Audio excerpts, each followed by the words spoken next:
ॐ सहना भवतु सहनौ भुनक्तु सह वीर्यङ्करवावहै तेजस्विनावधीतमस्तु मा विद्विषावहै।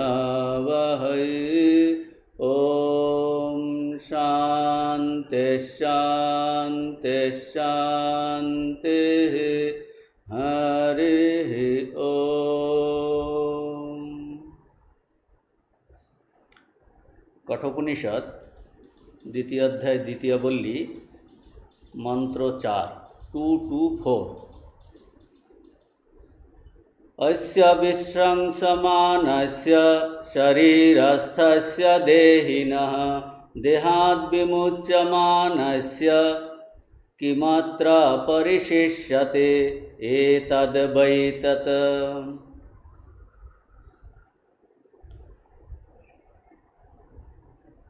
এর আগের মন্ত্র 2-3 সে মন্ত্র ছিল ঊর্ধ্বম প্রাণমুন্নয়তি অপানম প্রত্যগচ্ছতি মধ্যে বামনমাসীনম বিশ্বে দেবা উপাসতে। এই আগের মন্ত্রে অন্বয় যুক্তি দিয়েছেন ঋষি। অন্বয় মানে অর্থাৎ বলছেন যে আত্মচৈতন্য বর্তমান থাকার জন্য দেহ ইন্দ্রিয় প্রাণ মন বিশিষ্ট যে এই সংঘাত,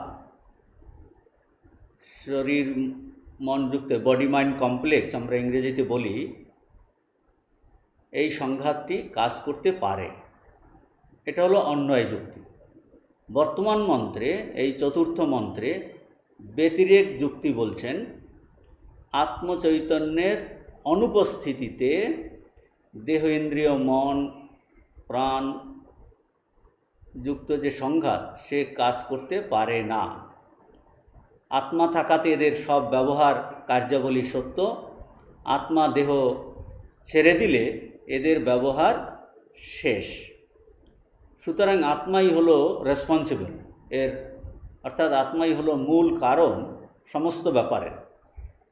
একমাত্র আত্মাই দেহ ইন্দ্রিয়াদিকে এই চেতনাটা দেয়। বর্তমান মন্ত্রের সাধারণ অর্থ এরকম হবে অস্য শরীরস্থস্য দেহিন। শরীরস্থস্য মানে এই শরীরে অবস্থিত, দেহিন মানে দেহ স্বামী, এই যে জীবাত্মা দেহিন, শরীরে অবস্থিত দেহাভিমানী আত্মা দেহস্বামী আত্মা বিশ্রংসমানস্য, অর্থাৎ সেই দেহস্বামী আত্মা দেহ থেকে সম্পর্ক শূন্য হলে, দেহ থেকে বিশ্রংসমানস্য অর্থাৎ দেহ থেকে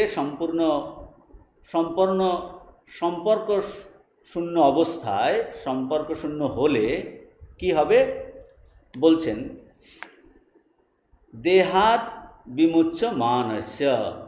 তার অর্থ হলো দেহাৎ বিমুচ্য মানস্য, অর্থাৎ দেহ থেকে বিমুক্ত বহির্গত হলে। কিম অত্র পরিশিষ্যতে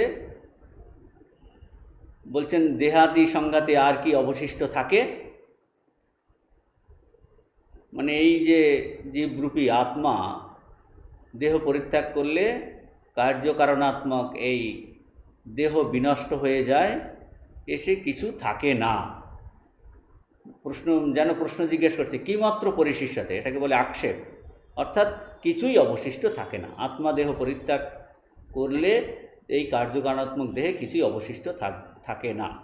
এতদ্বৈ তৎ, এই শরীর থেকে যার অপগমে শরীর বিনষ্ট হয়ে যায়, এই সেই আত্মা।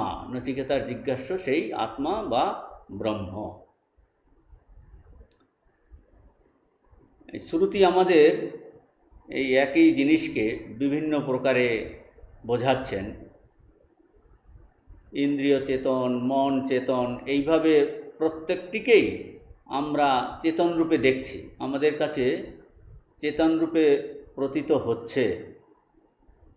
উদাহরণ দেওয়া হয় বেদান্তে, এই যে তপ্ত অয় গোলকের, তপ্ত লোহার গোলকের একটা অংশ গরম পাশে গরম, নিচে গরম,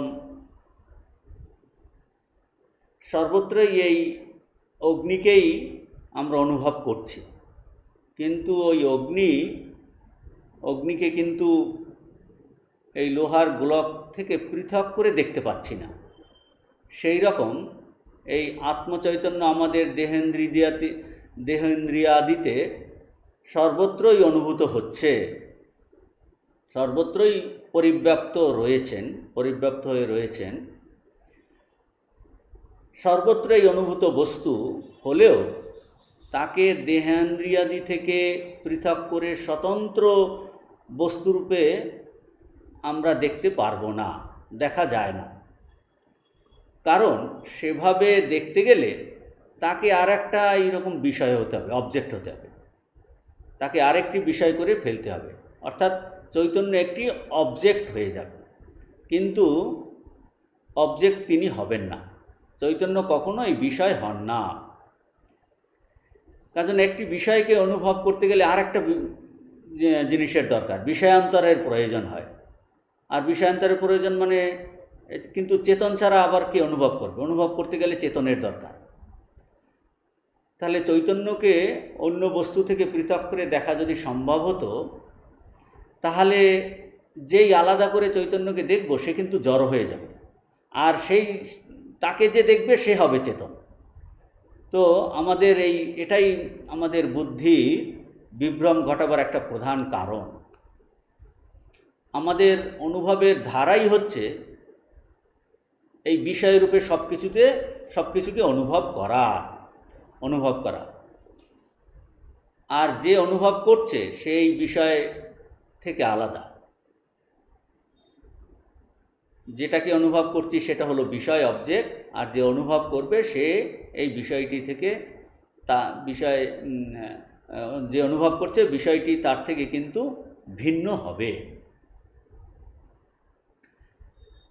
এই দেহেন্দ্রিয়াদিকে যখন আমরা অনুভব করতে যাই সেগুলি বিষয়, কিন্তু তার থেকে পৃথক করে যখন আমি আমাকে ভাবতে যাই তখন সেই আমাকেও আরেকটি বিষয়ে পরিণত করি। সুতরাং সেই বিষয়টিও কিন্তু চেতন হতে পারে না। এইভাবে যতই তাকে বিষয় করার চেষ্টা করছি, বিষয় করতে যাচ্ছি, তিনি ততই তারও পিছনে চলে যাচ্ছেন। কাজেই এই উপায় কিন্তু আমরা এই আত্মাকে ধরতে পারবো না। সেই জন্য শাস্ত্র এখানে কেবল যে উপায় তার সম্বন্ধে ধারণা করা সম্ভব তাই বলছেন। কি বলছেন? যদি এই দেহ ইন্দ্রিয় দিয়ে এইগুলো সব বিষয় হয়, তাহলে এগুলো বাদ দিলে যা অবশিষ্ট থাকবে তাই বিষয়ী, অর্থাৎ দেহেন্দ্রিয় বিষয়। কেননা এগুলো সব দৃশ্যবস্তু, ভৌতিক বস্তু, এগুলো গুণযুক্ত বস্তু, এগুলোর বিকার আছে, এগুলোর আসে এবং যায়, জন্ম হয় এবং নষ্ট হয়। কাজেই এইগুলো কিন্তু বিষয়। আর এইগুলো থেকে বাদ দিলে যা অবশিষ্ট থাকবে তিনি হলেন বিষয়ী। ঋষি বলতে চাইছেন, এই বেদান্ত বলছে যে সেই অবশিষ্ট যে থাকবে, এগুলো থেকে বাদ দিলে যে অবশিষ্ট থাকবে তাকে আর ওইভাবে জানার চেষ্টা করো না, তা কখনো করতে পারবে না। কারণ যিনি জানছেন তিনি হলেন নিত্য বিষয়ী, তিনি কখনো বিষয় হন না, তিনি কখনো অবজেক্ট হন না। সুতরাং তাকে কি করে জানতে হবে? তাকে কিন্তু এই নিত্য বিষয় রূপে, শুদ্ধ চৈতন্য রূপেই তাকে অনুভব করতে হবে, তাকে ভাবতে হবে। এই জন্য বেদান্তে যে আত্মধ্যানের কথা আছে সেটা কীরকম? সেটা হলো নিত্য অবিষয় রূপে আত্মার ধ্যান। কারণ তিনি কখনো বিষয় হন না, তিনি হলেন নিত্য বিষয়ী। তাহলে আত্মা নিত্য অবিষয়, আত্মাকে আমরা যেন বিষয় না করি, নিত্য অবিষয় রূপে আত্মার ধ্যান। এটা কঠিন, কারণ আমাদের স্বভাববৃদ্ধ, আমাদের স্বভাবই হলো আমরা যে কোনো জিনিসকে বিষয় করে ভাবি। অবজেক্ট করিব, আর তিনি তো অবজেক্ট হবেন না। বৃহদারণ্য উপনিষদে এই জন্য বলছেন বিজ্ঞাতার আমরে কেন বিজানিয়াত, বলছেন যে যিনি বিজ্ঞাতা, বিজ্ঞাতাকে কিসের দ্বারা জানবে? বিজ্ঞাতাকে তুমি এই বিজ্ঞানের বিষয়, জ্ঞানের বিষয়, বুদ্ধির বিষয় করতে চেষ্টা করো না। বিজ্ঞাতাকে বিজ্ঞানের বিষয় করতে পারা যায় না। যিনি এই দৃষ্টির দ্রষ্টা, তাকে দেখা যায় না, দেখতে পাওয়া যায় না।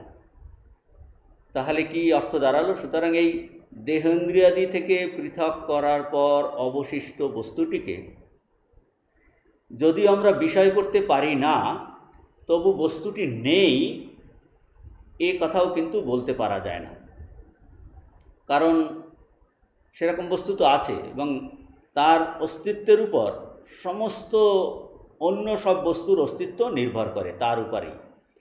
সেই জন্য বলছেন যা অবশিষ্ট থাকে, এই দেহেন্দ্রিয়াদি সব বাদ দিলে দৃশ্যবস্তু যা অবশিষ্ট থাকে তিনিই সেই এ তৎ বৈ তৎ। এই জন্য বলছে এইগুলো বাদ দিলে যিনি থাকবেন তিনি হলেন এ তৎ বৈ তৎ। এখন আমরা এই হলো যে সাধারণ, এটা হলো ব্যতিরেক যুক্তি, যে তিনি এই দেহ থেকে সেরে গেলে এই কারণাত্মক এই যে সংঘাত দেহ, তাতে কি অবশিষ্ট থাকে? অর্থাৎ কিছু অবশিষ্ট থাকে না। আমরা ভাষ্য দেখছি, কিঞ্চ অস্য শরীরস্থস্য আত্মনো বিশংসমানস্য অবশ্রংসমানস্য ভ্রংসমানস্য দেহিনো দেহবতঃ।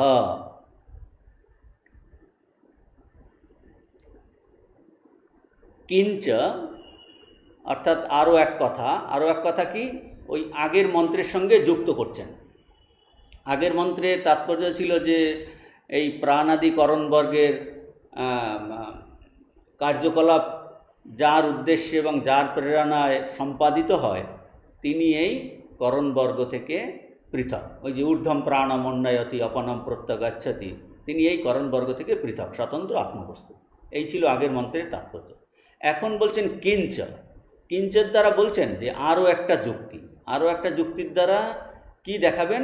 আরও একটি যুক্তির দ্বারা দেখাবেন যে এই আত্মা এই দেহাদি থেকে যে চলে গেলে এই দেহে কিছুই থাকে না, নষ্ট হয়ে যায়। সুতরাং এর দ্বারা প্রমাণিত হবে যে তিনি এই দেহাদি থেকে অবশ্যই সম্পূর্ণ ভিন্ন। সেই জন্য বলছেন কিঞ্চ অস্য শরীরস্থস্য আত্মনো বিশংসমানস্য, এর বিশংসমানস্যের অর্থ হলো অপশ্রংসমানস্য, তার অর্থ হলো ভ্রংসমানস্য। তাহলে কি অর্থ দাঁড়ালো? অর্থ এরকম দাঁড়াচ্ছে, এই শরীরস্থ দেহি অর্থাৎ দেহাভিমানী আত্মা বিশংসমান বা ভ্রংসমান হলে, তাহলে ভ্রংসমান হলে অর্থাৎ দেহ সম্পর্ক শূন্য অবস্থায়। বিশংসমান, অবশ্রংসমান, ভ্রংসমান এই সবগুলোর অর্থ দাঁড়াচ্ছে যে দেহ থেকে দেহ সম্পর্ক শূন্য অবস্থায়। সম্পর্ক শূন্য অবস্থায় এই দেহে কি থাকবে? দেহিনো ইকুয়াল টু দেহগত। দেহগত মানে এই শরীরস্থ দেহি, দেহাভিমানী আত্মা। তিনি এই শরীর সম্পর্কশূন্য অবস্থায় হলে, সম্পর্কশূন্য অবস্থা হলে কি থাকবে এই দেহে? বলছেন এর পরে বলছেন মূল মন্ত্রে আছে দেহাৎ বিমুচ্য মানস্য, এর অর্থ হলো দেহ থেকে বহির্গত হলে। এখন একটা সমস্যা হলো এই বিশংস মানস্য এর অর্থ হলো দেহ থেকে বহির্গত হলে, আর এই দেহাৎ বিমুচ্য মানস্য এর অর্থ হলো দেহ থেকে বহির্গত হলে। তাহলে এই দুটি শব্দের একই অর্থ হলো, এটাকে বলে পুনরুক্তি দোষ। সেজন্য শঙ্করাচার্য বলছেন কি বিশংসন শব্দার্থম আহ দেহাৎ বিমুচ্য মানস্যেতি। উপনিষদ নিজেই এই বিশংসমন বিশংসন শব্দের অর্থ বলছেন। বিশংসন শব্দার্থম আহ, উপনিষদ নিজেই বিশংসন শব্দের অর্থ বলছেন। কি বলছেন? দেহাৎ বিমুচ্য মানস্যেতি, অর্থাৎ দেহ থেকে বিমুক্ত, অর্থাৎ বহির্গত অবস্থা, বহির্গত হলে তখন কি হবে? বলছে যখন এই জীবাত্মা দেহ পরিত্যাগ করে তখন কি কিমাত্র পরিশিষ্যতে, অত্র মানে শরীরে, অত্র মানে শরীরে কি অবশিষ্ট থাকে, মানে বলতে চাইছেন কিছু অবশিষ্ট থাকে না, কিছু অবশিষ্ট থাকে না। কিমাত্র পরিশিষ্যতে, এটাই বলছেন এখানে। কিমাত্র পরিশিষ্যতে প্রাণাদি কলাপে ন কিঞ্চন পরিশিষ্যতে, ন কিঞ্চন পরিশিষ্যতে। অত্র দেহে পুরস্বামী বিদ্রবণ ইব পুরবাসীনাম যস্য আত্মন অপগমে ক্ষণমাত্রাৎ কার্যকরণকলাপরূপম সর্বমিদম হতবলম বিধ্বস্তম ভবতি বিনষ্টম ভবতি সুঅন্য সিদ্ধ আত্মা। বলছেন যে কিমাত্র পরিশিষ্যতে প্রাণাদি কলাপে, প্রাণাদি কলাপে, প্রাণাদি কলাপে, প্রাণাদি কলাপ করার অর্থ হলো যে কলাপ মানে সমষ্টি, প্রাণাদি কলাপে অর্থাৎ প্রাণাদি সমষ্টিময় এই দেহে, অর্থাৎ এর মধ্যে সমস্ত কিছু বুঝতে হবে, যে পাঁচটা জ্ঞানেন্দ্রিয়, পাঁচটা কর্মেন্দ্রিয়, পঞ্চপ্রাণ, এই প্রাণাদি কলাপে, প্রাণাদি সমষ্টিময় এই দেহে, এই আত্মা সম্পর্ক শূন্য অবস্থায় প্রাণাদি সমষ্টিরূপ এই দেহে কি অবশিষ্ট থাকে? কিমাত্র পরিশিষ্যতে না কিঞ্চন পরিশিষ্যতে, অর্থাৎ কিছুই অবশিষ্ট থাকে না, মানে কাজ করার মতো কিছুই থাকে না। শঙ্করাচার্য এখন একটি উদাহরণের দ্বারা বোঝাচ্ছেন। এই উদাহরণ আগেও দেওয়া হয়েছে। উদাহরণের দ্বারা বোঝাচ্ছেন যে নগর স্বামীর পলায়নে পুরবাসীগণ বিধ্বস্ত হয়, সেই রকম আত্মা শরীর ত্যাগ করলে এই সূক্ষ্ম শরীরের সঙ্গে ইন্দ্রিয়াদি সব বহির্গত হয়। যেমন এই রানী মৌমাছি যদি মৌচাক ত্যাগ করে তাহলে অন্য সমস্ত মৌমাছিরা, কর্মী মৌমাছি সব ত্যাগ করে চলে যায়, সেই রকম। এটাই ভাষ্যে এখন শঙ্করাচার্য বলছেন, অত্র দেহে পুরস্বামী বিদ্রবণা ইব পুরবাসীনাম, তার কথা বলছেন যে পুরবাসী, এই যে পুরস্বামী বিদ্রবণে, বিদ্রবণে মানে পালিয়ে গেলে, নগর স্বামীর অপগমে পালিয়ে গেলে যেমন পুরবাসীগণের, ইব পুরবাসীনাম, যেমন পুরবাসীগণের কি হয়? বিধ্বস্ত বা পলায়িত হয়, যে তাদের খুব তারাও পালিয়ে যায়, সেই রকম কি? সেই রকম বলছেন, যস্য আত্মন অপগমে ক্ষণমাত্রাৎ কার্যকারণ কলাপরূপম সর্বমিদম হতবলম বিধ্বস্তম ভবতি। বলছেন যে এই পুরস্বামী বিদ্রবণে নগরস্বামী অপগম হলে, পালিয়ে গেলে পুরবাসীগণ এর যে বিধ্বস্ত অবস্থা হয়, সেই রকম আত্মার অপগমে, অর্থাৎ দেহ থেকে বিয়োগ হলে তৎক্ষণাৎ, তখন কি হয়? কার্যকারণাত্মক এই প্রাণাদি সমষ্টি, এই যে প্রাণাদি সমষ্টির কীরকম অবস্থা হয়? বলহীন অবস্থা হয়, যে তাদের সমস্ত শক্তি চলে যায়, বলহীন অবস্থায় হয়, বিধ্বস্ত হয়ে যায়, অর্থাৎ নষ্ট হয়ে যায়। আর এই বলছেন যে কার্যকরণ কলাপরূপ, কার্যটা কি? কার্য হলো এই স্থূল শরীরটাকে বলে কার্য, আর করণরূপ, করণ বলছেন যে সূক্ষ্ম শরীর। তাহলে কি? কার্যকরণ কলাপরূপম, কলাপ মানে সমষ্টি, অর্থাৎ এই কার্যকারণাত্মক এই প্রাণাদি সমষ্টি কি হয়, বলহীন হয়, সমস্ত শক্তি চলে যায়, আর বিধ্বস্ত হয়, নষ্ট হয়ে যায়, আর কাজ করার মতো কেউ থাকে না। বিধ্বস্তম ভবতি ইকুয়াল টু বিনষ্টম ভবতি সো অন্য সিদ্ধ আত্মা। তাহলে সো অন্য সিদ্ধ আত্মা, এই যে আত্মা প্রাণাদি থেকে পৃথক, এটা কিন্তু প্রমাণিত হলো। এই যে লাস্টের ভাষ্যের লাস্টের শেষাংশের অর্থ এরকমই, যস্য আত্মনা অপগমে সনমাত্মাৎ কার্যকারণ কলাপরূপম সর্বমিদম হতবলম বিধ্বস্তম ভবতি বিনষ্টম ভবতি সো অন্য সিদ্ধ আত্মা। তাহলে যস্য আত্মনা অপগমে এইরকম অবস্থা হয়, স আত্মা অন্য সিদ্ধ, যে আত্মার অপগমে প্রাণাদি সমষ্টি দেহ বিধ্বস্ত হয়ে যায়, সেই আত্মা প্রাণাদি থেকে পৃথক, এটা কিন্তু সিদ্ধ হলো, প্রমাণিত হলো। আর সেই আত্মা হলো যে নিত্য চিরন্তন, যা কিনা এই দৃশ্যাদি জড় দেহ থেকে সম্পূর্ণ আলাদা।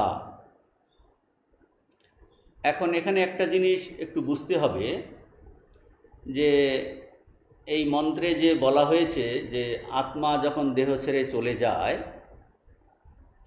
তখন এই দেহে কাজ করার মতো কিছু থাকে না। এখন আমাদের মনে প্রশ্ন আসে, আত্মা হলো সর্বব্যাপী, তাহলে আত্মা এই শরীর ছেড়ে দিয়েছে তা কী করে বলি? তাহলে এখন আত্মা দেহ ছেড়ে দিয়েছে তা আমরা কিভাবে বুঝতে পারি? এই দুভাবে বোঝা যেতে পারে। আত্মা এই দেহে আমিরূপ প্রতীতি ছেড়ে দিয়েছে, অর্থাৎ আত্মা সর্বব্যাপী রূপে সর্বত্র আছে। অতএব কোনো দেহ ছেড়ে দিয়েছে মানে অর্থাৎ সে আমিরূপে কাজ করা ছেড়ে দিয়েছে। আমিরূপ থেকেই আমাদের এই প্রাণ আদি শ্বাস প্রশ্বাস সমস্ত কাজ হয়। আমিরূপ না থাকলেই আর এই কাজগুলো দেখা যাবে না, তখন নিষ্ক্রিয় অবস্থা। একেই অন্য ভাষায় বলে চিদাভাস, অর্থাৎ আত্মা চিদাভাস রূপে এই শরীরে কাজ করে। তখন এই আমরা এই জীব, আমরা আমি করতে থাকি। আত্মা এই চিদাভাস রূপে দেহত্যাগ যখন করে, তখন শরীর নষ্ট হয়, তখন চিদাভাস রূপ আত্মা দেহত্যাগ করে। প্রশ্ন এরকম হতে পারে আমাদের, যে আত্মা তো চৈতন্য স্বরূপ, কিন্তু এই চিদাভাস আবার কি? চিদাভাসটা কি? এই আসলে আমাদের যে অন্তঃকরণ, ভিতরের যে করণ, এই অন্তঃকরণে প্রতিবিম্বিত যে চৈতন্যের সেখানে প্রতিবিম্ব হয়। অন্তঃকরণে প্রতিবিম্বিত যে চৈতন্যের দ্বারা অন্তঃকরণ উদ্ভাসিত, অন্তঃকরণ তো জড়, সেটাকেও কিন্তু উদ্ভাসিত হতে হবে, তা নাইলে চিন্তা হবে না। কাজেই অন্তঃকরণে প্রতিবিম্বিত যে চৈতন্যের দ্বারা অন্তঃকরণ উদ্ভাসিত, তাকে বলে চিদাভাস, বা আর একটা নাম হলো আভাস চৈতন্য। তাহলে চিদাভাস শব্দের অর্থ এরকম, চিতের আভাস, অর্থাৎ কিনা চৈতন্যের যে আভাস বা সীমিত প্রকাশ, আভাস বা সীমিত প্রকাশ। তাহলে আভাস চৈতন্য কেন বলে? আভাস চৈতন্য এই জন্যই বলছে যে সর্বব্যাপী প্রকাশের, সর্বব্যাপিত্বের ধারণা করতে না পেরে যখন আমরা এই অন্তঃকরণে পরিচ্ছিন্ন রূপে, সীমিত রূপে তার ধারণা করি, তখন তার ভাস অর্থাৎ প্রকাশ যেন খণ্ডিত বা সীমিত হয়। যে এই সর্বব্যাপী ভাবটা আমরা ধরতে পারছি না, সর্বব্যাপী প্রকাশের এই সর্বব্যাপিত্বের ধারণা করতে না পেরে যখন অন্তঃকরণে পরিচ্ছিন্ন রূপে তার ধারণা করি, তখন তার যে ভাস অর্থাৎ প্রকাশ যেন খণ্ডিত, যেন সীমিত হয়, তাই তাকে বলে আভাস বা চিদাভাস। ওই চিদাভাস বা আভাস চৈতন্য। এখন এই আত্মা দেহ ত্যাগ করে, অর্থাৎ কিনা দেহ ত্যাগ করে মানে চিদাভাস রূপে আত্মা দেহ ত্যাগ করে, চিদাভাস রূপে। কিন্তু এখানে চিদাভাস আর চিত এর মধ্যে খুব একটা যে তফাৎ করা হচ্ছে তাও নয়, কারণ এই চিতকেই চিদাভাস বলা হচ্ছে, কারণ চিত না থাকলে চিদাভাসের কোনো প্রশ্নই নেই। তাহলে চিদাভাস রূপে কাজ করছে না, অন্তঃকরণে সেই চিদাভাস রূপে কাজ করলেই তখন আমি হয়, সেই রূপ কাজ করা যখন ছেড়ে দেয়, মানে অন্তঃকরণ বা সূক্ষ্ম শরীর যখন শরীর ত্যাগ করে, এই দ্বিতীয়ভাবে বোঝা আমরা এভাবে বুঝতে পারি, যখন এই মন বলি বা অন্তঃকরণ বা সূক্ষ্ম শরীর যখন দেহ ত্যাগ করে, তখন আত্মাও যেন দেহ ত্যাগ করে, কেননা এই মন বা অন্তঃকরণ বা সূক্ষ্ম দেহ ছাড়া আত্মা শরীরে কাজ করতে পারে না, অর্থাৎ তার কাজ করার একটা মিডিয়াম চাই। এইটা হলো একটা মিডিয়াম, মাধ্যম। মনের মাধ্যমেই, মনরূপ মিডিয়ামের মাধ্যমে বা অন্তঃকরণরূপ মিডিয়ামের মাধ্যমে আত্মা কাজ করতে পারে। কাজেই এই মন যখন চলে যায় বা সূক্ষ্ম শরীর যখন এই দেহ ত্যাগ করে তখন আত্মার কার্য আর দেখা যায় না, কারণ কাজ করার কোনো মাধ্যম থাকলো না। তাই বলে আত্মা যেন দেহ ত্যাগ করেছে, এই বলছেন। আর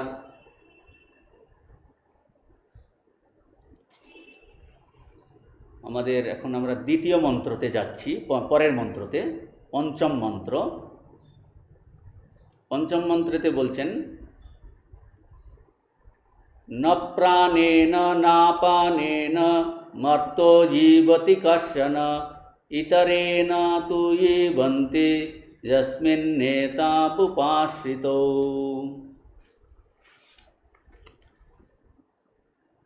এখন ঋষি বলছেন যে কেউ এরকম মনে করতে পারে, যদি কেউ এরকম মনে করে যে প্রাণবায়ু নির্গত হলেই শরীর নষ্ট হয়, সুতরাং প্রাণ অতিরিক্ত আত্মা বলে কিছু নেই, প্রাণই সব কিছু, এই রকম যদি কেউ চিন্তা করে, সেই যে ধারণা ভুল, সেই জন্য যমরাজ বলছেন, ন প্রাণেন ন অপানেন কশ্চন মর্ত জীবতি। মর্ত মানে প্রাণী, কোনো প্রাণী প্রাণের দ্বারা, প্রাণেন বা অপানের দ্বারা জীবন ধারণ করে না। কোনো প্রাণী, যমরাজ এই ভুল ধারণা দূর করছেন, যে কেউ এরকম মনে করতে পারে প্রাণবায়ু নির্গত হলেই শরীর নষ্ট হয়। বলছে না, বলছে প্রাণের দ্বারাই কেউ জীবিত থাকে না, বা অপানের দ্বারা, ন প্রাণেন ন অপানেন। কোনো প্রাণী মানে প্রাণী এই প্রাণের দ্বারা বা অপানের দ্বারা জীবন ধারণ করে না। তাহলে কিসের দ্বারা? তু যস্মিন এতৌ, যাতে, এতৌ মানে এই প্রাণাপান এইগুলো, উপাশ্রিত, যাতে আশ্রিত রয়েছে, সেই আলাদা একটা বস্তু, ইতরেণ জীবন্তি, তার দ্বারাই জীবিত থাকে। তু মানে কিন্তু, মানে প্রাণ অপানের দ্বারা কোনো প্রাণী জীবিত থাকে না, তাহলে কিন্তু প্রাণাদি থেকে বিলক্ষণ, ইতরেণ প্রাণাদি থেকে বিলক্ষণ এমন একটা বস্তুর দ্বারা জীবিত থাকে, যাতে কি না, যস্মিন যাতে, এতৌ মানে এই প্রাণ অপান আশ্রিত রয়েছে, অর্থাৎ প্রাণাপান বিলক্ষণ আত্মার সাহায্যেই জীবন ধারণ করে। এই যে আত্মা দেহাদি থেকে ভিন্ন, এই যে শ্রুতিসম্মত এই সিদ্ধান্তটি সুপ্রতিষ্ঠিত করার উদ্দেশ্যে এখানে এই কয়েকটি যুক্তি প্রদর্শিত হয়েছে। এখানে মানে এই তৃতীয়, চতুর্থ ও পঞ্চম মন্ত্রে আমাদের শরীরে এই প্রাণ আর অপান, এই যে দুটি শক্তি দেহের মধ্যে ক্রিয়াশীল, আমরা আগেই দেখেছি যে এই হৃদয় হলো মধ্যবর্তী স্থান, যেখান থেকে এই দুটি শক্তির স্রোত দুই দিকে যাচ্ছে এবং সমস্ত দেহ প্রাণবন্ত হচ্ছে, একটা ঊর্ধ্ব দিকে আর একটা নিম্ন দিকে। একটাকে বলছি ঊর্ধ্বে যেটা যেটা যায় প্রাণ, যেটা নিচের দিকে অপান। আমরা বায়ু বলি, কিন্তু তার তাৎপর্য কি? তাৎপর্য হচ্ছে প্রাণ বা শক্তি, অ্যাকচুয়ালি বাতাস নয়। বাতাস নয়, আমরা বলি বায়ু বা বাতাস, কিন্তু অ্যাকচুয়ালি বাতাস নয়। এর প্রাণ কথার অর্থ হলো শক্তি। তো এর সঙ্গে আরও রিলেটেড আছে যে প্রাণায়াম। প্রাণ মানে প্রাণ শক্তি, আর তার আয়াম বা সংযম হলো প্রাণায়াম, শক্তির সংযম, প্রাণ শক্তির সংযম। এখন প্রাণের সংযম এই কথাটি ভুলে গিয়ে আমরা কি করছি? আমরা সাধারণত এই শ্বাস প্রশ্বাসের গতি নিয়ন্ত্রণকে আমরা প্রাণায়াম মনে করি। আসলে প্রাণায়াম কথার অর্থ হলো যে এই প্রাণ শক্তির সংযম। প্রাণায়াম, প্রাণ মানে প্রাণ শক্তি, তার আয়াম মানে সংযম। কিন্তু আমরা কি বলি? শ্বাস প্রশ্বাসের গতির নিয়ন্ত্রণকে প্রাণায়াম বলি।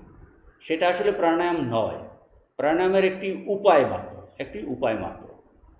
প্রাণশক্তিকে আমরা তো ধরতে পারছি না, প্রাণশক্তিকে ধরতে পারছি না, কিন্তু এই প্রাণ অপান বায়ু অর্থাৎ শ্বাস প্রশ্বাসকে সংযত করে, এটা হলো এফেক্ট। এই শ্বাস প্রশ্বাসকে সংযত করে আমরা তার পেছনে যে শক্তি তা রয়েছে তার উপর আমরা প্রভুত্ব করার চেষ্টা করছি। এই প্রসঙ্গক্রমে এটা এসে গেল যে প্রাণ আর অপানের দ্বারাই জীবিত থাকে না। প্রাণ বলতে সাধারণত এই প্রাণ শক্তি বোঝাচ্ছে, এটা শক্তি, শ্বাস প্রশ্বাস নয়।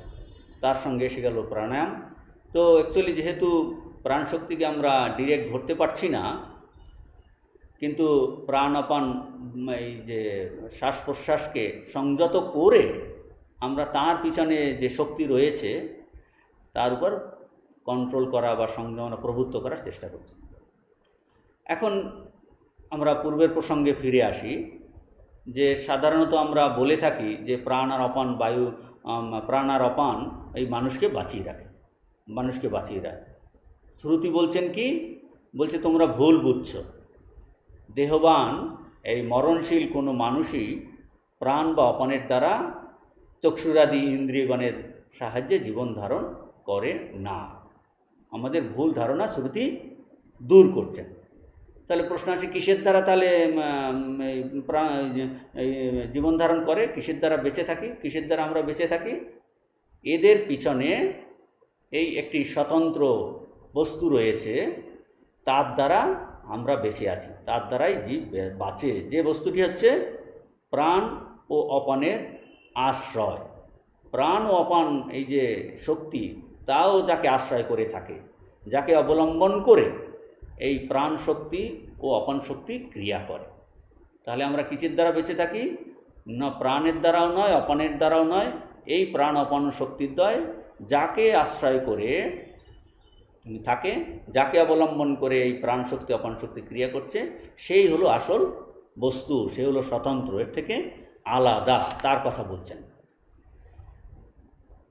আসলে প্রাণ আর অপানকে আমরা তো দেখি না, কিন্তু তাদের এই ক্রিয়া থেকে তাদের সত্তার অনুভব করি। আমরা প্রাণ অপান শক্তিকে দেখতে পাচ্ছি না, যেমন আমরা বিদ্যুৎকে দেখি না, কিন্তু তার কাজ দেখে এই কল্পনা করি এটা একটা শক্তি, এর পিছনে এই শক্তি কাজ করছে। আমরা বলি প্রাণন আর অপানন ক্রিয়ার দ্বারাই মানুষ বাঁচে, কিন্তু এই যে প্রাণন আর অপানন এটাও কিন্তু সবপ্রধান নয়, স্বতন্ত্র নয়। কেন সবপ্রধান নয়? যেহেতু এরা একটা সংঘাতের অন্তর্গত, এটা একটা অ্যাসেম্বলি, সংঘাত, অনেকগুলো জিনিসের মিলের মধ্যে এটা একটা কম্পোনেন্ট বলা হয়, একটা অংশ, এটা একটা সংঘাতের অংশ। এই কাজেই এই এরা কিন্তু সবপ্রধান নয়, যেহেতু এটা একটা এই কম্পাউন্ড, অ্যাসেম্বলেজ, সংঘাত, সংহত পদার্থ, সম্মিলিত বস্তুর অন্তর্গত এইগুলো, সেই জন্য এরা কিন্তু স্বতন্ত্র নয়, এরা সবপ্রধান নয়। তো সেই পুরনো দৃষ্টান্ত যে এটা প্রথমেই আলোচনা হয়েছে যে সংঘাত অর্থাৎ কতগুলি বস্তুর সমষ্টি, তা কখনো সপ্রধান হয় না, স্বতন্ত্র হয় না, স্বতন্ত্র হয় না। এই বস্তুগুলি এই বস্তুগুলি পরস্পর নিজেকে চালাতে পারে না, পরস্পরকেও সে চালায় না। সংঘাত কতগুলি বস্তুর সমষ্টি, সম্মিলিত এই বস্তু কখনো সপ্রধান হয় না, স্বতন্ত্র হয় না, স্বাধীন হয় না, চেতন হয় না। এই বস্তুগুলি নিজেকে চালায় না, বা এর মধ্যে একটা অংশ অন্য অংশটাকে চালায় না। তাদের পিছনে আরেকটি কোনো সত্তা থাকে যা তাদের চালায়। এই দেহ ইন্দ্রিয়াদি এটা একটা সংঘাত। তার দেহ ইন্দ্রিয়াদি সংঘাতের মধ্যে তারও অন্তর্নিহিত কি হলো, এই তাদের অন্তর্নিহিত যে প্রাণ, সেই প্রাণটাও কিন্তু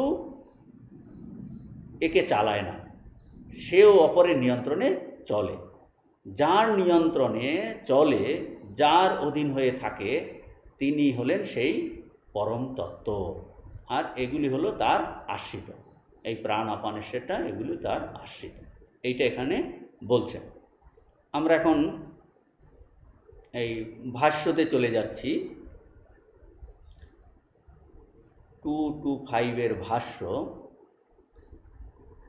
সন্মতম প্রাণ অপানাদি অপগমাৎ এব ইদম বিধ্বস্তম ভবতি নতু তৎ ব্যতিরিক্ত আত্মা অপগমাৎ প্রাণাদিভিরেব হি মর্ত জীবতি ইতি।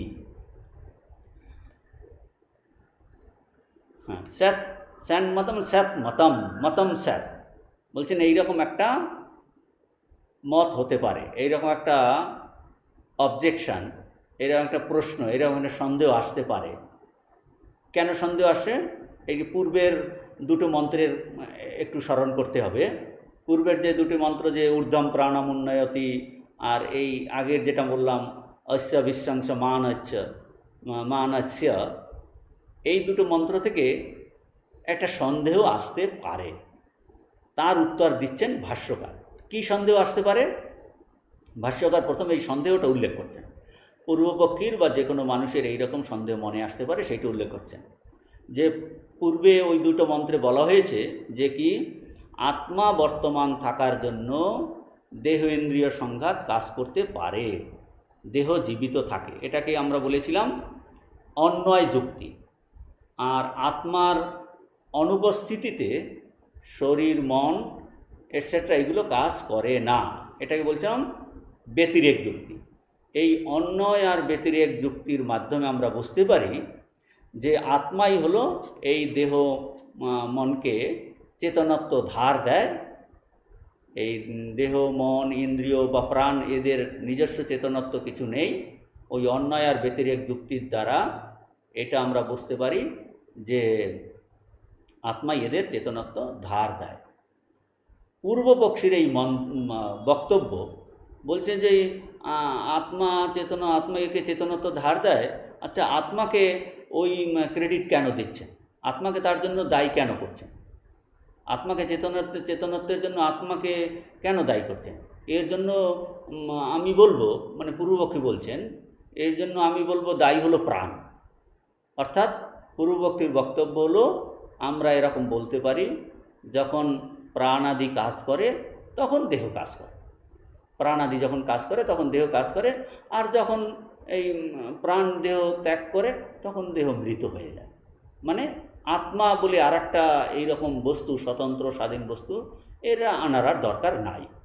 এইটাকে বলছেন কি সৎ মতম, এই মত সম্ভব সৎ, এই মত সম্ভব। অর্থাৎ এইরকম একটা অবজেকশন সম্ভব। কি মত? এখন ভাষ্যতে দেখুন, প্রাণ অপানাদি অপগমাৎ ইদম বিধ্বস্তম, অর্থাৎ বিধ্বস্তম মানে মৃতম, ইদম বিধ্বস্তম ভবতি। তাদের মত হলো কি প্রাণ অপানাদি বায়ুর প্রস্থান হলেই এই দেহ মৃত, বিনষ্ট হয়। তার থেকে আলাদা কিছু নাই, তার থেকে আলাদা আত্মা বলে কোনো বস্তু নাই। নতু তৎ ব্যতিরিক্ত আত্মা অপগমাৎ। নতু তৎ মানে ওই প্রাণাদি। বলছেন যে তাদের থেকে ভিন্ন আত্মার বিয়োগ হলে বিনষ্ট হয় না, ভিন্ন হয় না। প্রাণাদির দ্বারাই এই জীব বেঁচে থাকে। প্রাণাদিভিরেব হি মর্ত জীবতি। মানুষ প্রাণ প্রভৃতির দ্বারাই, প্রাণাদির নিমিত্তই বেঁচে থাকে, এটাই কিন্তু হওয়া উচিত। এইটা হলো আমাদের মত, মানে পূর্বপক্ষীর মত। এইটা এখানটায় বলছেন যে প্রাণাপানাদি অপগমাত ইদম বিধ্বস্তম ভবতি নতু তৎ। এটা ঠিক নয় যে প্রাণাদির দ্বারাই, এটা ঠিক নয়। তাহলে নতু তৎ ব্যতিরিক্ত আত্মা অপগমা, তার থেকে আলাদা আত্মা দ্বারা এরা জীবিত থাকে তা নয়। প্রাণাভীর এবং প্রাণাদির দ্বারাই মর্ত জীবতি, এই মানুষ প্রাণ প্রভৃতির দ্বারাই এরা বেঁচে থাকে, এটাই কিন্তু হওয়া উচিত। মানে মধ্য কথাটা বলতে চাইছে পূর্বপক্ষী যে প্রাণাদি ছাড়াই আলাদা আর একটা আত্মা, এই তত্ত্ব আনার দরকার নেই। অন্য একটি আত্মা ছাড়াই ব্যাখ্যা হয়ে যাচ্ছে। আর এমনকি সাধারণত আমরা বলি কেউ মারা গেলে আমি বলছি সে তার প্রাণ চলে গেছে, লোকের মধ্যে এইরকম পরিচিতিও আছে। এখন ভাষ্যকার শঙ্করাচার্য এই শ্রুতির মতে উত্তর দিচ্ছেন, নৈতদস্তি, না তা হয় না, তা হয় না। মানে অর্থাৎ তুমি যে তোমার যে সন্দেহ, যে মতটা, সেটা ঠিক নয়। কেন? শ্রুতি নিজেই বলছে, ন প্রাণেন ন অপানেন চক্ষুরাদিনা বা মর্ত মনুষ্য দেহবান কশ্যন জীবতি ন কোপি জীবতি। বলছেন যে ন প্রাণেন, প্রাণের দ্বারা নয়, ন অপানেন, তার সঙ্গে যোগ করছেন চক্ষুরাদিনা বা, মানে চক্ষুরাদি ইন্দ্রিয় বা প্রাণ বা অপান এদের দ্বারা নয়। মর্ত, মর্ত ইকুয়াল টু মনুষ্য, ইকুয়াল টু দেহবান, দেহবান এই জীব। কশ্যনা জীবতি, কেউ বেঁচে থাকে না। কশ্যনা জীবতি ইকুয়াল টু হবে ন কোপি জীবতি। তাহলে এইরকম এর অর্থ দাঁড়াচ্ছে প্রাণের দ্বারা, অপানের দ্বারা বা চক্ষুরা আদি প্রভৃতির দ্বারা মনুষ্য অর্থাৎ কোনো দেহধারী, ন কোপি, কোনো দেহধারী বেঁচে থাকে না। অর্থাৎ কোনো প্রাণী বেঁচে থাকে না, কোনো প্রাণী বেঁচে থাকে না। যে এই প্রাণের দ্বারা বা অপানের দ্বারা বা চক্ষুরাদি এই সূক্ষ্ম শরীর, সপ্তদশ অবয়বিশিষ্ট সূক্ষ্ম শরীর, এইগুলো কোনোটার দ্বারাই কিন্তু প্রাণী বেঁচে থাকে না। এদের মধ্যে যে আমরা চেতনত্ব দেখি, চক্ষুরাদি বা প্রাণ অপান বা সূক্ষ্ম শরীর, এগুলো সব ওই আত্মা এর থেকেই ধার করা, আত্মাই একে চেতনত্ব দিচ্ছে।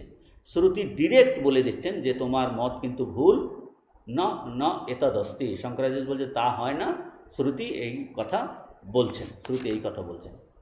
উপনিষদ এখানে অন্য কোনো যুক্তি দেননি, সিম্পলি এই সিদ্ধান্ত বলছেন যে প্রাণ শরীরকে চেতনত্ব দেয় না, কেননা প্রাণ হলো অচেতন। এই শ্রুতি হলো শতপ্রমাণ। এই বেদান্তীরা অন্য সময় অন্যভাবে এইসবের যুক্তি দিয়েছেন, যুক্তি দেয়, তা আমরা আগে আলোচনা করেছি। সেগুলো এইরকম ছিল, প্রাণ অচেতন কেন? কেন প্রাণ হলো দৃশ্য, প্রাণ হলো ভৌতিক বস্তু, প্রাণ হলো সগুণ বস্তু, প্রাণ হলো, প্রাণে কিন্তু বিকার হয়, প্রাণের জন্ম আছে আর সে মৃত্যু আছে। এগুলোকে বলে এই যে পাঁচটা যুক্তি, যে এটা অন্যান্য জায়গায় বলা হয়েছে যে দৃশ্যত্বাৎ, ভৌতিকত্বাৎ, সগুণত্বাৎ, সবিকারত্বাৎ, আগম অপায়িত্বাৎ। দৃশ্যত্ব কেন? বলছে এই প্রাণ হলো একটা বিষয়, অনুভবের, আমরা এটাকে এক্সপিরিয়েন্স করছি, অনুভবের বিষয়, এটা হলো একটা অবজেক্ট, সেই জন্য এটা হলো দৃশ্য। আর এটা হলো ভৌতিক বস্তু, কাজেই পঞ্চভূতের দ্বারা তৈরি, কাজেই এটা জড়। আর কি সগুণ, এটা কিন্তু ওই রাজসিক অংশ থেকে এসেছে, এটা রজগুণ থেকে, আর এর বিকার আছে, প্রতি মুহূর্তেই এর কিন্তু পরিবর্তন হয়। আর আগম অপায়িত্বাৎ, আগম অপায়িত্বাৎ মানে জন্মের সময় আসে এবং মৃত্যুর সময় চলে যায়। সৃষ্টিতে এর প্রকাশ দেখা যায়, যখন ধ্বংস হয় তখন এটাও কিন্তু লুপ্ত হয়ে যাচ্ছে। তো এই প্রাণ অচেতন হলো এই পাঁচটা যুক্তি, এইগুলো বেদান্তে অন্যান্য জায়গাতেও ব্যবহার করা। শঙ্করাচার্য এই আমাদের আগের বহুজন বিদিত এই যুক্তি দিয়েছেন। সেই যুক্তিটা কি আমরা আগে পেয়েছি, সংঘাত যুক্তি। সংঘাত যুক্তি মানে এটা কি, প্রাণ হলো সংহত, অতএব অচেতন, এটা সংঘাত হলে সেটা পরতন্ত্র হবে আর অন্যের জন্য পরার্থ। কিন্তু আত্মা কি, আত্মা হলো অসংহত, সে হলো চেতন, সে হলো স্বতন্ত্র, সে হলো স্বাধীন, স্বার্থে প্রযুক্ত। শঙ্কর এই যুক্তি দিয়েছেন কাদের জন্য, আমাদের যে দুর্বল বুদ্ধি এদের জন্য এই যুক্তি দরকার। কিন্তু শ্রুতি এখানে বলছেন কি, না প্রাণে না পানে না, শ্রুতি হলো শতপ্রমাণ। কিন্তু আমাদের বোঝানোর জন্য শঙ্করাচার্য এই সাংখ্যের যে যুক্তি তার দ্বারা এটা বোঝাচ্ছেন, তার কথা এখন বলছেন ভাষ্যের পরবর্তী অংশ। নহি এষাম পরার্থানাম সংহতকারিত্বাৎ জীবন হেতুত্বম উপপদ্যতে। বলছেন কি, এষাম কি, এষাম সংহতকারিত্বাৎ, আমরা এটাকে যদি এভাবে সাজাই, এষাম সংহতকারিত্বাৎ পরার্থানাম জীবন হেতুত্বম ন উপপদ্যতে। এরা কারা, এই যে সংহতকারিত্ব অর্থাৎ প্রাণ প্রভৃতি এরা কি, এরা হলো সংহতকারিত্ব, এরা হলো সংহত পদার্থ, জড় অচেতন, এরা সম্মিলিত হয়ে কাজ করে। সংহতকারিত্ব মানে সম্মিলিত হয়ে কাজ করে। এষাম মানে এই প্রাণ প্রভৃতি এটসেট্রা, সংহতকারিত্ব মানে সম্মিলিত হয়ে এরা কাজ করে বলে, কাজ করতে বলে কিসের জন্য, সম্মিলিত হয়ে কাজ করে বলে কার জন্য, অন্যের জন্য হবে। সেটা হবে পরার্থানা, মানে অন্যের জন্য, ভিন্ন আর একটা কিছুর জন্য তারা, যেহেতু এরা অর্থাৎ প্রাণাদি, প্রাণ অপান বা চক্ষুরাদি ইন্দ্রিয় এরা সম্মিলিত হয়ে কাজ করে বলে অন্যের জন্য, ভিন্ন অন্য কারোর জন্য, অর্থাৎ যে অন্য কোনো চেতন এই চার অধীন হয়ে থাকে। সংহতকারিত্ব পরার্থানা, অন্যের জন্য, যে ভিন্ন হবে, সে চেতন হবে, তার জন্য। সুতরাং সেই জন্য জীবন হেতুত্বম ন উপপদ্যতে, ইহারা জীবনের কারণ হতে পারে না। যেহেতু এরা একটা সম্মিলিত বস্তু, সম্মিলিত হয়ে কাজ করে, সংহতকারিত্ব মানে সম্মিলিত হয়ে কাজ করে বলে কার জন্য, বলছে এটা নিজের জন্য নয়, অন্যের জন্য, যে তাদের থেকে আলাদা অন্য কোনো চেতন যে অসংহত তার অধীন হয়ে কাজ করে, সেই জন্য এ কিন্তু জীবন হেতুত্বম, জীবনের কারণ হতে পারে না। সম্মিলিত বস্তু সবসময় এইরকম জড় হবে, আর সম্মিলিত বস্তুর নিজে জড় এবং সম্মিলিত বস্তুর যে অনেকগুলো কম্পোনেন্ট অংশ সেইগুলোও কিন্তু জড়। তাহলে এখন আমাদের এই যে বডি মাইন্ড কমপ্লেক্স, এটা আমরা এখন জীবিত আছি, অন্যদিকে এই শরীর মন ইন্দ্রিয় সম্মিলিত বস্তু। তাহলে আমাদের জীবনের জন্য এমন একজন দরকার, যিনি এমন একটা বস্তু দরকার যা কিনা, তাহলে কি হবে, যে যা কিনা সংহত নয়, যা হবে অসংহত, এবং যা হবে চেতন, যা হবে স্বতন্ত্র, বলছেন যে কিনা এই দেহকে জীবিত রাখে।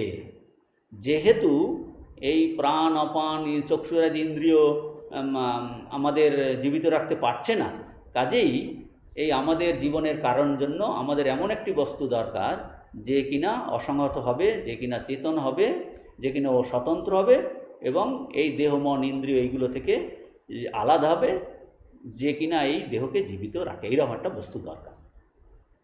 এটা বলছেন এই ভাষ্যের পরবর্তী অংশ আমরা এখন বোঝার চেষ্টা করছি। অর্থাৎ কিনা বোঝা গেল যে প্রাণাদি জীবন হেতুত্বম ন উপপদ্যতে, তারা জীবনের কারণ হতে পারে না।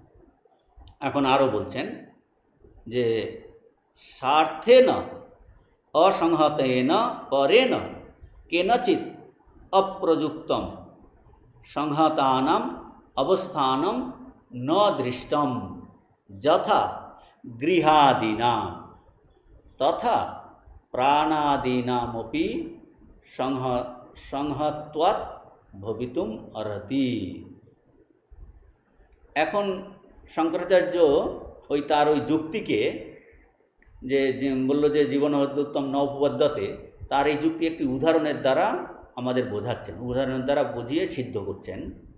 যে ওখানে কি যুক্তি দেখাবেন শঙ্করাচার্য? এই রকম যুক্তি দেখাবেন যে সংহতকারিত্ব হলে সে জড় হবে, মানে সম্মিলিত হয়ে যারাই কাজ করবে সংহতকারিত্ব হলে জড় হবে, মানে সম্মিলিত বস্তু, সংঘাত বস্তু, সংহত বস্তু হলে তা জড় অচেতন, এবং সে নিজে জড় অচেতন, এবং তার মধ্যে যেসব কম্পোনেন্টগুলো থাকবে, যেসব অংশগুলো, সেই অংশগুলোও কিন্তু অংশসমূহ জড় এবং অচেতন হবে, জড় এবং অচেতন হবে। যেমন এই আমাদের যে গৃহ বা আমাদের গাড়ি, এই সমস্তগুলো কি এই সম্মিলিত বস্তু, সম্মিলিত বস্তু, এগুলো জড়। এই টেবিল, চেয়ার, এই কম্পিউটার, বলছেন এগুলো সব সম্মিলিত বস্তু, এগুলো জড়। এরা কিন্তু নিজের জন্য কাজ করে না। কম্পিউটারটা আমি ইউজ করছি, এই মাইক্রোফোন আমি ইউজ করছি, এগুলো সব সম্মিলিত বস্তু, এরা নিজের জন্য কাজ করে না, অথবা এরা নিজেদের কোনো একটি অংশের জন্যও কাজ করে না। অর্থাৎ এই একটা অংশ অপর অংশের জন্য কাজ করবে তাও নয়, প্রত্যেকেই কিন্তু জড়। এরা নিজেদের থেকে আলাদা কোনো চেতনের জন্য কাজ করে।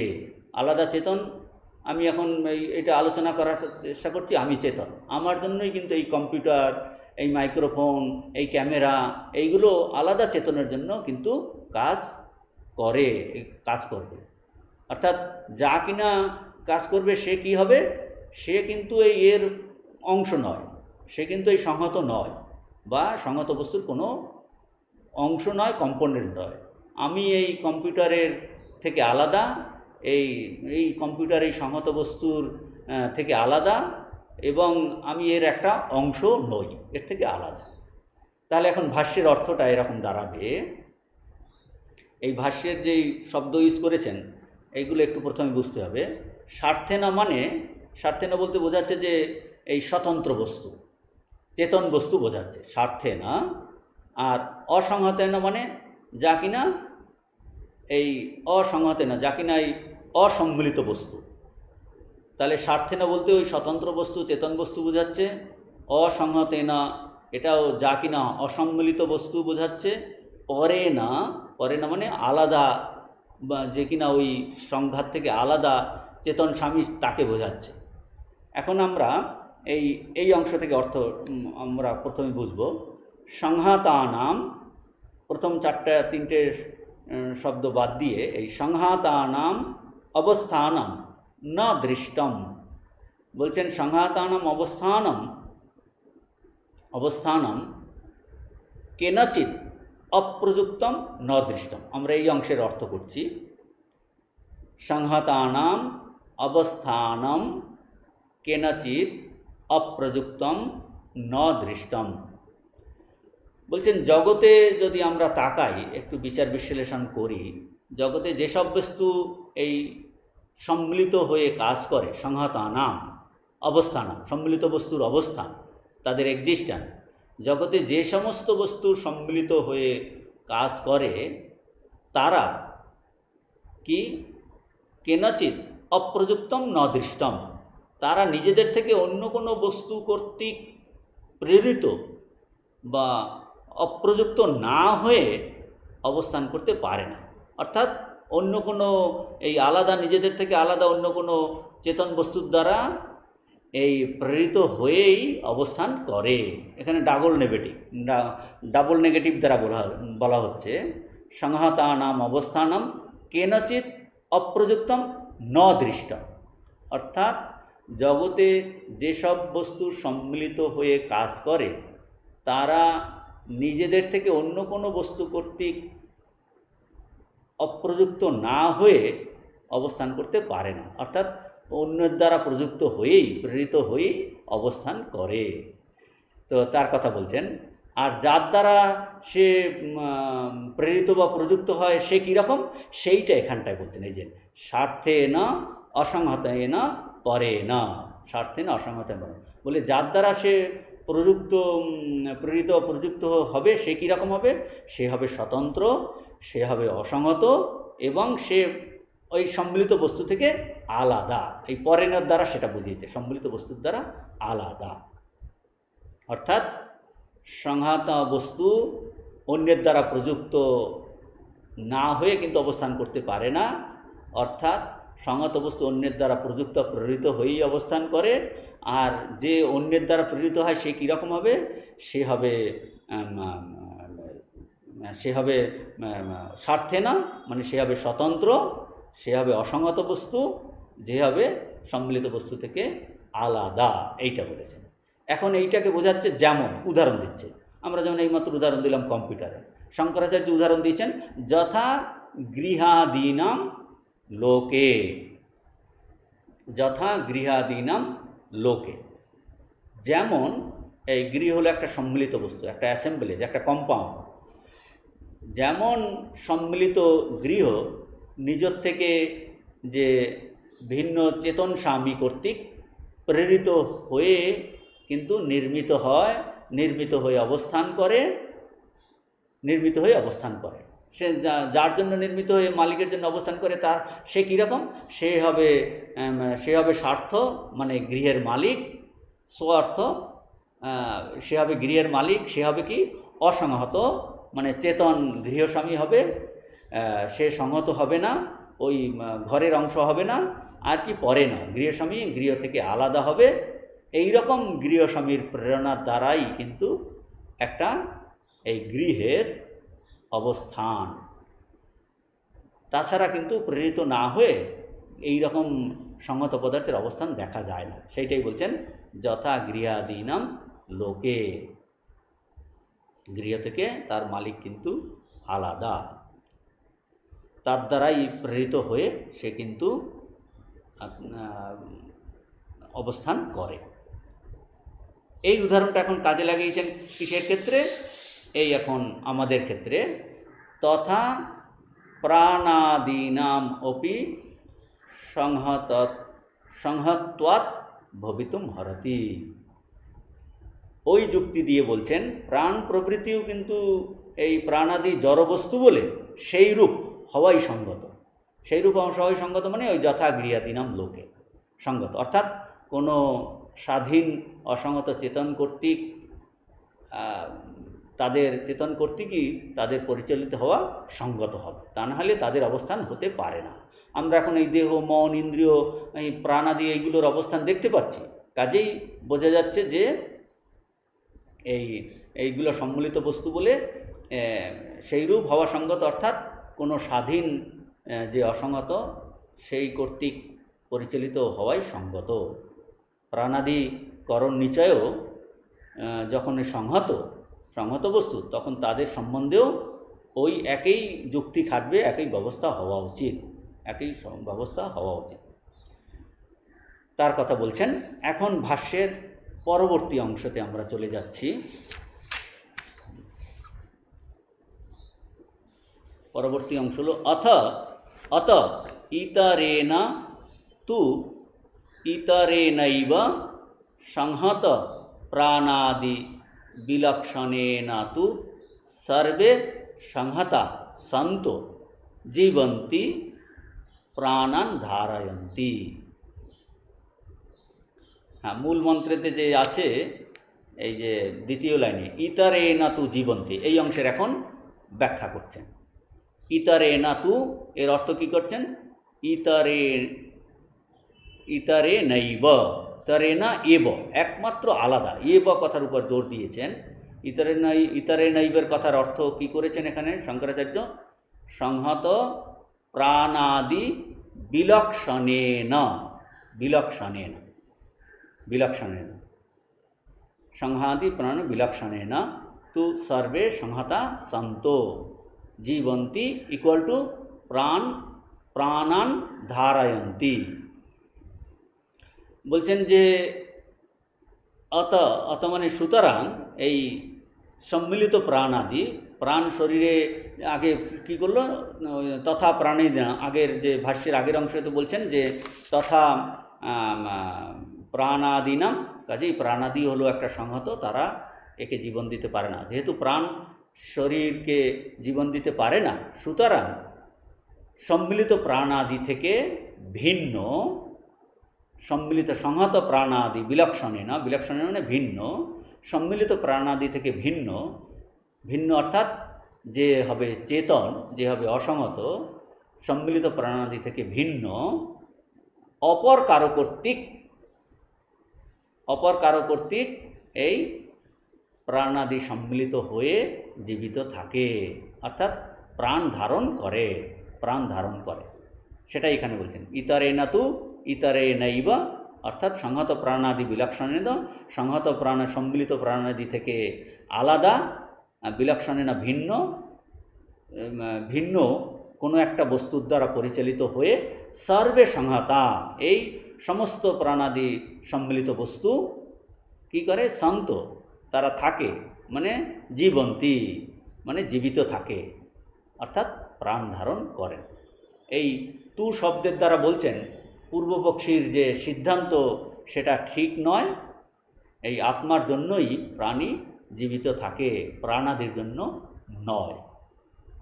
তারপরে বলছেন যস্মিন সংহত বিলক্ষণে আত্মনি সতি পরস্মিন এতো প্রাণাপানৌ চক্ষুরাদিভিঃ সংহত উপাশ্রিত। বলছেন যে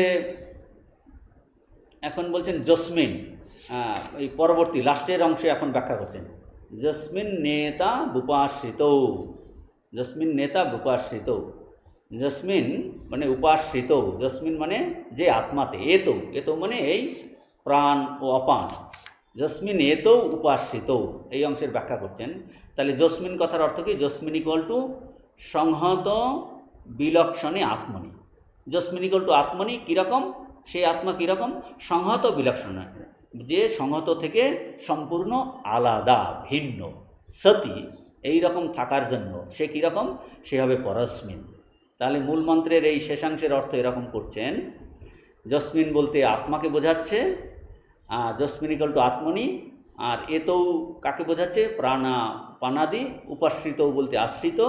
তাহলে যস্মিন মানে আত্মাতে, কীরকম আত্মা, সংহত বিলক্ষণে আত্মনি, সংহত সংঘাত বা সম্মিলিত বস্তু থেকে আলাদা ভিন্ন আত্মা থাকার জন্য, সতি আত্মা থাকার জন্য, এবং পরস্মিন এই পরম বস্তু, পরস্মিন পরমাত্মা পরম বস্তু থাকাতেই, এতো পরম বস্তু থাকাতেই, সতি এই কি এতো কারা, এতো ইকুয়াল টু প্রাণাপানৌ চক্ষুরাদিভি, মানে চক্ষু প্রভৃতির সহিত এই প্রাণাপান, এতো ইকুয়াল টু প্রাণাপানৌ চক্ষুরাদিভি সংহত উপাশ্রিত, যে এই পরমাত্মা পরম বস্তু থাকাতেই, পরস্মিন এতো এই চক্ষুরাদি প্রভৃতির এই প্রাণ অপান সম্মিলিতভাবে তাতে আশ্রিত হয়ে থাকে, সংহত সম্মিলিতভাবে তাতে আশ্রিত হয়ে থাকে।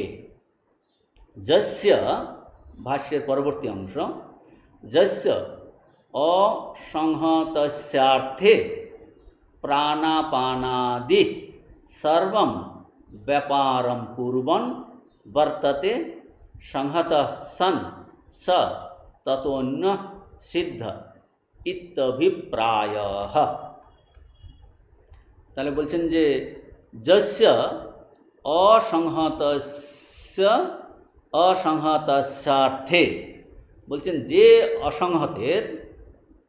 অসংহতের মানে যে কিনা এইরকম সংহত নয়, অসংহত, যে কিনা স্বতন্ত্র স্বাধীন চেতন, তাকে বলছেন যস্য অসংহতস্যার্থে, যার জন্য বলছে যে অসংহতের প্রয়োজনে কি, প্রাণাপানাদি সর্বম ব্যাপারম কুর্বন, প্রাণ অপান, বলছেন যে অসংহতের প্রয়োজনে প্রাণ অপান এই নিজেরা কিন্তু প্রাণ অপান এগুলোর সংহত হয়ে এই নিজেদের ব্যাপার সর্বম ব্যাপারম প্রাণাপানাদি সর্বম ব্যাপারম সমস্ত ব্যাপার মানে কার্য বলি অ্যাকশন, সমস্ত ব্যাপারণ সম্পাদনপূর্বক অবস্থান করে বর্ততে। সংহতসন যেহেতু তারা সংহত স তত অন্য বলছেন তিনি এই সংহত যার জন্য এরা অসংহতের জন্য এরা সব ব্যাপার পূর্বন করছে, তাহলেই তিনি আত্মা কিন্তু এই সংহত থেকে এই প্রাণাদি থেকে পৃথক চিরন্তন। যেহেতু এইগুলো সংহতসন স তত অন্য সিদ্ধ ইত্যভিপ্রায় বলছেন তিনি যার জন্য এরা ব্যাপার করছে তিনি কিন্তু সেই আত্মা এই সংহত থেকে পৃথক চিরন্তন নিত্যবস্তু, এটা কিন্তু সিদ্ধ হলো, এটাই হলো অভিপ্রায়। এই তৃতীয় চতুর্থ পঞ্চম মন্ত্রের দ্বারা এই আত্মা যে দেহাদি থেকে ভিন্ন কিনা, যে নচিকেতা প্রশ্ন জিজ্ঞাসা করেছিলেন এয়ম প্রেতে বিচিকিৎসা মানুষের মধ্যে যে এই যে সন্দেহ দেহান্তর্গামী আত্মা বলে কিছু থাকে কি থাকে না, তো উপনিষদ এখানে এই তৃতীয় চতুর্থ মন্ত্রে দেহাদি থেকে ভিন্ন কিনা আত্মা এই প্রশ্নের উত্তর শ্রুতি স্পষ্ট বলে দিলেন যে এইগুলো থেকে কিন্তু সে আলাদা। এই পরপর তিনটা মন্ত্রে যার দ্বারা প্রাণবায়ু উপরের দিকে যাচ্ছে, ঊর্ধ্বম প্রাণম উন্নয়তি অপনম প্রত্যগচ্ছতি মধ্যে বামনম আসীনা, যারকে সমস্ত ইন্দ্রিয় দেবতারা তাকে উপাসনা করে, তিনি এই হৃদয়ের মধ্যে অবস্থান করছেন। তারপর বললেন যে ঐশ্য বিশ্বংস মানস্য, তিনি দেহ ছেড়ে গেলে এইগুলো দেহেতে কিছু থাকে না। আর বললেন কারো যদি এরকম ভুল ধারণা থাকে প্রাণ অপনের দ্বারাই আমরা জীবিত থাকি, বলছেন না, এটা তোমরা ভুল বুঝছো, না প্রাণে না পানে না মর্ত জীবতি কর্ষণা ইতরে না, এর থেকে আলাদা তো জীবন্তী, যার দ্বারাই আমরা বেঁচে থাকি এবং তাতেই এই প্রাণ অপান সবাই তাতে আশ্রিত হয়ে আছে। এই প্রসঙ্গে এখানে শেষ করলেন। তাহলে আজকে এই পর্যন্ত আমরা শেষ করছি। ওম শান্তি শান্তি শান্তি হরি ওম তৎসৎ। শ্রীরামকৃষ্ণার্পণমস্তু।